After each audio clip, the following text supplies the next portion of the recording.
Good morning বন্ধুরা, SR ব্লগে সবাইকে স্বাগত জানিয়ে আজকের ব্লগটা শুরু করছি। আর আজকে সকালটা চা দিয়েই শুরু করলাম। দেখো চা করে নিচ্ছি, চা করে নিয়েছি, তারপরে চা করে বসে খাবো একটু।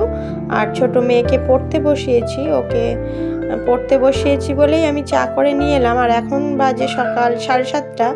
ও সকাল সকাল উঠে গেছে, ওই জন্য সকাল সকালই পড়তে বসিয়ে দিয়েছি। আর আমার ঘরের কাজকর্ম কিছুই হয়নি, বিছানাটাও এখনও তুলতে পারিনি।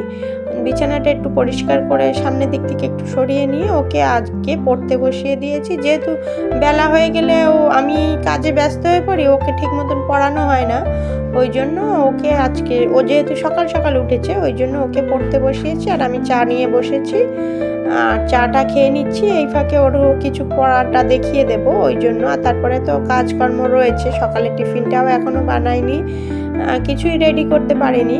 চাটা খেয়ে নিয়ে তারপরে আসছি।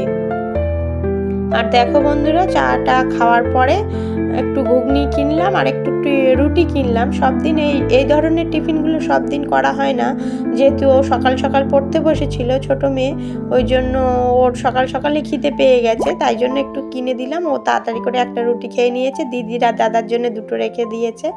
আর দেখো বন্ধুরা, দুপুরের রান্নার জোগাড়টা করে ফেলেছি। আমার শাশুড়ি মা মাছটা কেটে দিয়েছে, আর আমি তারপরে কেটে নিলাম। আর এখন ঘড়িতে বাজে 10:30, না 10টা বাজে। আর দেখো সজনের ফুল কুড়িয়েছি। আগের দিনে একটু হালকা হাওয়া আর বৃষ্টির মতন হয়েছিল, অনেক গাছে সজনে ফুল পড়েছিল। সজনে ফুল আলু দিয়ে ভাজলাম।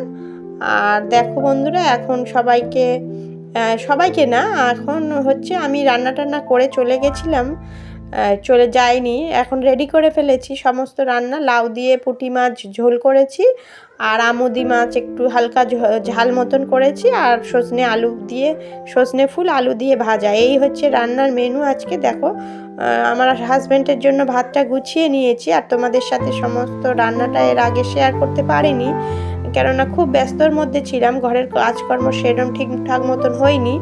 আর আমি এখন ভাতটা গুছিয়ে নিচ্ছি, নেওয়ার পরে এই যে দেখো আলু আর সজনে ফুল ভাজাটা অনেকটাই কমে গেছে। আর এই যে সমস্ত ভাত টাত গুছিয়ে নিয়ে এখন রেডি হয়ে চলে যাব। সমস্ত ভাত টাত গুছিয়ে রেডি করে নিয়েছি, স্নান সেরে পুজোটা দিয়ে নিলাম। পুজোটা দিয়ে তারপরে এখন বেরিয়ে পড়বো ট্রেনিংয়ের জন্য। ট্রেনিং থেকে ফিরতে ফিরতে বিকেল হয়ে যাবে।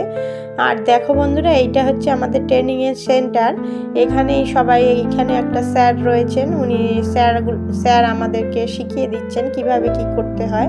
আর সবাইকে সাদা কাপড়গুলো দেয়া হবে, রাখা হয়েছে। আর স্যার আজকের যে কাজটা আমাদের ছিল সেইটাই বুঝিয়ে দিচ্ছিলেন।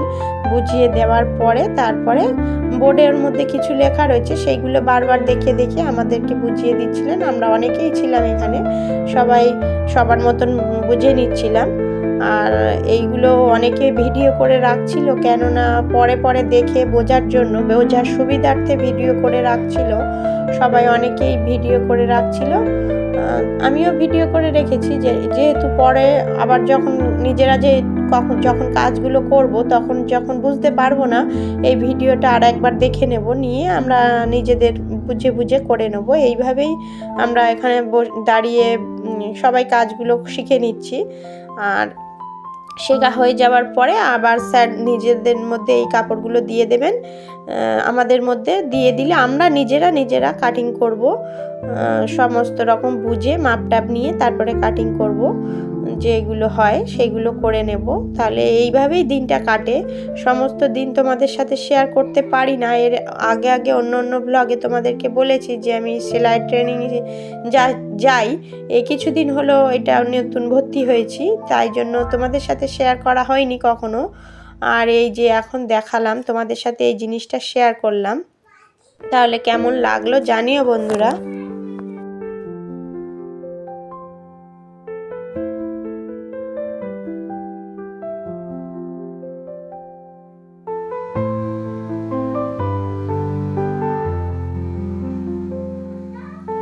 গুড ইভিনিং বন্ধুরা, এখন হচ্ছে সন্ধ্যাবেলা। আর দেখো সন্ধ্যা টন্ধে দিয়ে নিয়েছি। আর কিছু রসবড়া আমার ননদ বানিয়ে পাঠিয়েছিল, হ্যাঁ ওই যেহেতু রান্না করে পাঠিয়ে দিয়েছিল। আর আমি সমস্ত রসবড়াগুলো এখন ভাগ করে নিয়েছি সবার জন্য ভাগ টাগ করে দিতে হবে। বাচ্চাগুলো রয়েছে, সেই বাচ্চাদের দিতে হবে, শ্বশুরমশাইকে দিতে হবে, সবার জন্য রেডি করে নিয়েছি ভাগ। আর এখন সবাইকে দিয়ে দেব। আজকে সন্ধ্যাবেলা টিফিন হবে এইটাই। আর ঠান্ডা তো প্রায় মোটামুটি কমেই এসেছে, আর সেরকম শীত নেই। আর এই পিঠে পাটা বড়া এগুলো শীতকালে বেশি ভালো লাগে, এখন ঠান্ডাটা নেই। আর এই আইটেমটা খাওয়া হয়নি, ওই জন্য মনে করলো যে ও বানাবে, ননদ বানিয়েছে। তাহলে বন্ধুরা ভিডিওটি কেমন লাগলো কমেন্টে জানিও। ভিডিওটি যদি ভালো লেগে থাকে লাইক কমেন্ট শেয়ার করবেন, সাবস্ক্রাইব করবেন, আমার পাশে থাকবেন। আর এটা আমার শ্বশুরমশাইয়ের রসবড়া, ওনার জায়গায় দিয়ে চলে গেলাম। তাহলে বন্ধুরা ভিডিওটি এই পর্যন্ত, টাটা, গুড নাইট।